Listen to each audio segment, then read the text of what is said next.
Hello everyone and welcome to my Dark Souls 2 walkthrough. Now, you will notice that this is actually not a live commentary because when I was recording, my microphone was not plugged in, so I was pretty much talking to myself there. But still, I'm gonna go through this like that in this episode. So yeah, as I mentioned, the mobs here aren't gonna be aggressive if you're in the Rat Covenant, so I really suggest that you do. And sometimes people first they go to the Grave of Saints or to the doors of Pharros. I recommend going to the Grave of Saints first. I found that area way more easier than the doors of Pharros. So we got a Twisted Barricade here and a Soul. These guys are not gonna bother you. Here you can use your Pharros Lockstone, and I will use it as you will see in a minute, because it opens up a passage that leads to a chest that has some pretty nice items in it. So as soon as you do, roll down there, follow this road and you will find your chest.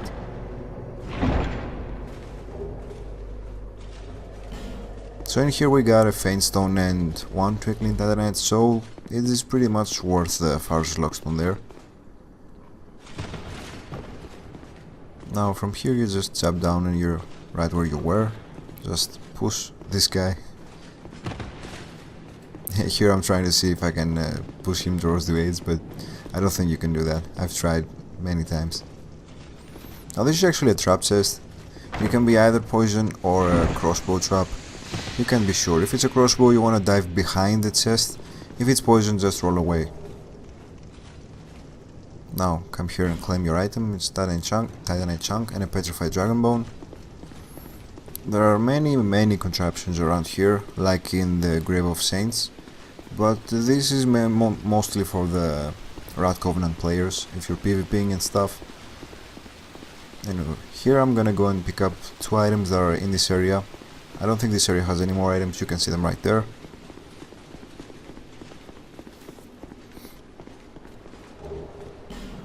Many of these contraptions, oh yeah, we got a large shell here. And then I'm searching for the other item. You just have to jump down this rock down there.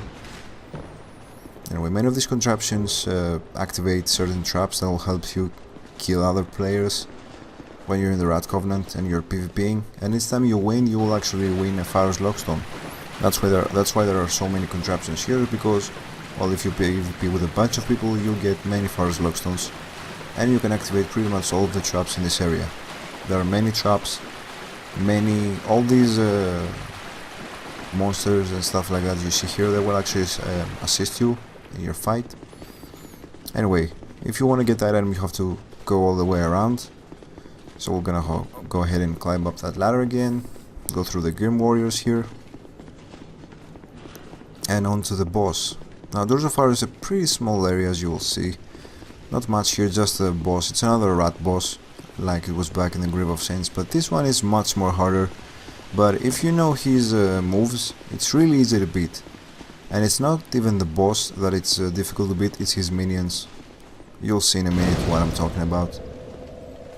Here we'll go ahead and rest, just to replenish our lost health. And straight for the boss. Now you will notice that most of the times I don't talk when I'm near fog gates. That's because my frames drop really low. Anyway, and my voice sounds like in slow motion. As you can see, there are four small guys up down here and one big guy up there. You can barely see him breathing, just moving. He will, as soon as you aggro those rats right there, they can actually petrify you and they cause bleed and stuff like that, everything. Here I try to take them out with a bow. I wondered if I could just one-hit them, but it's just pretty much 3 arrows for each one of them. And there's a big guy, the Royal Rat Authority. Now what you want to do here... Actually, I'm gonna die every time right there. But what you want to do here mostly is you want to be between his legs. First of all, you want to take out these guys. First thing you gotta do. If you don't take out these guys, well, then you're probably gonna die. You can't fight the boss while fighting these guys. They're actually gonna... Yeah, as you can see, there are many effects on me right there. That one is a toxic effect that's almost full. And actually that is how I'm gonna die. from the toxic effect. That's pretty sad. There, as you can see, that's much stronger than the poison. It's pretty much the same. I try to heal here, but unfortunately I lose it by a few milliseconds. If you're a sorcerer, this fight is much easier because you can kill the small guys way easier. That's how I found it, at least. And in this guy actually I died a few times, not in this series.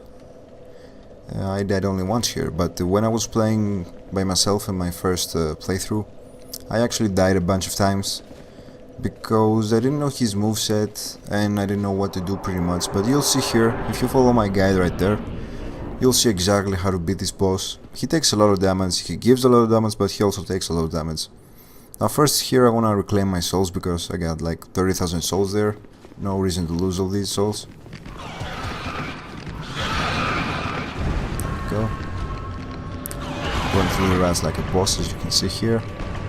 And the big guy is down. I'm trying to run around, lure the rats. First I wanna avoid his attacks, of course. I wanna find a good time to kill the rats while he's doing his thing. Here I take out a couple of those. At least they are pretty easy to kill, as you can see. I don't think I will heal. I think I healed once in this fight. Okay, so there goes the rats. That's all the damage he can do to you, if you're following my build at least. And you can see here he's taking lots of damage. He doesn't have so much health. I mean, yeah, he's a rat. How much health he should have? Now what you want to do is, if you want to avoid his attacks, you want to lure him while you're fighting in front of him, in front of his face is the best thing you can do, so you can avoid his side attacks. He'll actually do the side attacks a few times. When he does this little move, you want to move out of the way, you don't want to get hit by that, that's his strongest attack. Now, this is the attack you want to lure out of him, the sweep attack with his hands. He also has a stomp attack, yes, a stomp attack that he will actually use in a second. It's not that hard to heal him, he's got pretty small legs, but yeah, as you can see, taking lots of damage there. He'll use his side attack a few times, and that's why mostly you want to lure him while you're in the front. This is his side attack, this can actually damage you quite a bit. I think he hits me one time, yeah, right here. And I don't risk dying, so just avoid one more of his attacks and heal. And we're golden. This is his stomp attack, it's easy to avoid, but he usually jumps right after that. So just do the same tactic all over and over again. Lure him while you're fighting in front of him. I don't remember if he has a tail sweep attack, I don't think he does. Yeah, this is his last attack. Now you've seen all of his attacks. This is a corrosive acid anyway, and if you touch that, it will actually destroy your armor and stuff, so keep away from that. Yeah, I'm missing a few hits, I know that, it's pretty lame. He's using that attack again with a corrosive acid, but this is my chance to deal with him and just waste him. And we get his soul and one more rat tail we will actually give to the Rat King. I don't know what these rat tails do, but they increase your devotion to the Covenant. I don't know what that does per se, but still it's pretty good, I'm guessing. I'm trying to find my way out here, I don't remember where the door is, because the door is pretty much close to invisible in this area. No, it's not that way, but go around the other way. There you go. This is the way we came, and that's the door right there you want to go to.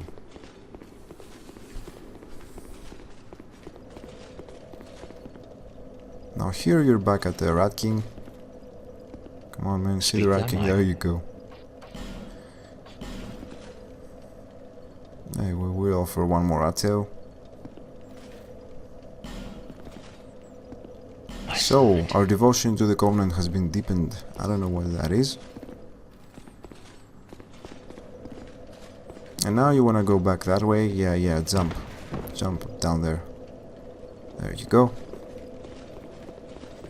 And here is the aggressive Girm, the only guy here that is aggressive. Actually, you find more guys that are aggressive when you start leaving this area. Yeah, there's one more guy right here. You want to lure him away from the chest. You don't want to break the chest because it will turn the items into rubbish. And he left us a little item. It's a large titanite shard. These guys, pretty much, you can farm it off from them. And we got a dragon charm.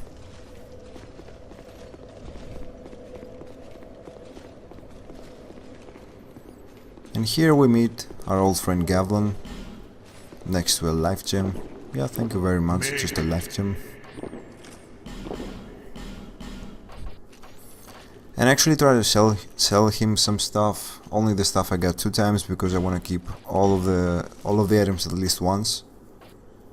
So since I got a second bastard sword, I'm gonna sell the first one, and then I'm gonna go ahead and sell one more of the black steel katana because I had 2 of them. Then I'm just babbling on the name of the items. You can see them down there. It's the Black Knight stuff. A Gear axe was the previous one. And yeah, I can't wait to hold this demon great hammer. I need 50 strength, but man, holding this in one hand, it's gonna be so badass. And here I got the branches and cymes and all that stuff. I know I don't need those, but still, I want to keep them for no reason at all. Yeah, 45 strength for the Havel's Great Shield. That's a pretty heavy shield, as you can see. Gavlan, what? With Gavlan? Now here I was trying to see if he would give us the item, because he actually, like most of the merchants in this game, gives you a little present if you spend a certain amount of souls with him. Now I'm gonna go ahead and buy like, I don't know, 20 arrows I think I'm buying, yeah. And a few poison daggers. He now has an infinite supply of all those. As soon as you fight him the 3rd time in the doors of Pharros, he'll have an infinite supply of everything. So I'll buy a few more, yeah, so I got not like 20 poison throwing knives. And he's giving us the Girm Great Axe as a present for spending some money with him. Yeah, Gavlan, now I'm going home. I'm trying at least. And here we find another Girm guy that actually is going to throw his axes at you. He's not that accurate, so I'll go ahead and waste him. He will actually throw both of his axes. Yeah, he's pretty dummy. And he gave us an old mundane stone. Here I try to kill this lizard, but I don't know, my sword hits at the medium hate, so I can't kill him. I should have used a heavy attack. Here there's a guy, Grim Warrior, on his back, large titanite shard, there's nothing back there. And you'll see here that these Grim Warriors actually, they hit really hard and they got good poise. Yeah, as you can see, I need 2 hits to stun lock him. And he gave us a titanite chunk and a Grim Warrior armor. I don't know if that's a standard. This sounds like a pretty sweet drop. I don't know if it's always like that, but it was pretty great. And I don't know if these Grim Warriors actually drop titanite chunks. But yeah, his armor is pretty heavy, so we're probably never going to use it. And it doesn't look that good either. As you can see here, my frames are dropping, and if I'm talking while my frames are dropping, my voice sometimes go like kind of slow motion thing. It's pretty funny, to me at least. I don't know with you guys, but still, it's pretty annoying, so I'll try not to talk when I'm going through doors or going through fog doors. And here we're in Bright Cove Jeldor, I think is the name of the place here. Anyway, we're gonna rest here, and I'm about to finish this episode here. Thank you guys for watching. I really hope you enjoyed this episode. In the next episode, we are actually closing to the last great one and on to the end of the game. Anyways, thank you guys for watching.